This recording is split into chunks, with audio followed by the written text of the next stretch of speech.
guys, yung lalaroin po namin is paunahan, makaubos ng tubig. Ayan po.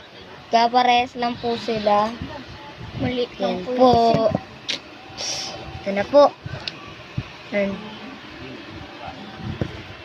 3, 2, Handa ko na po. 1.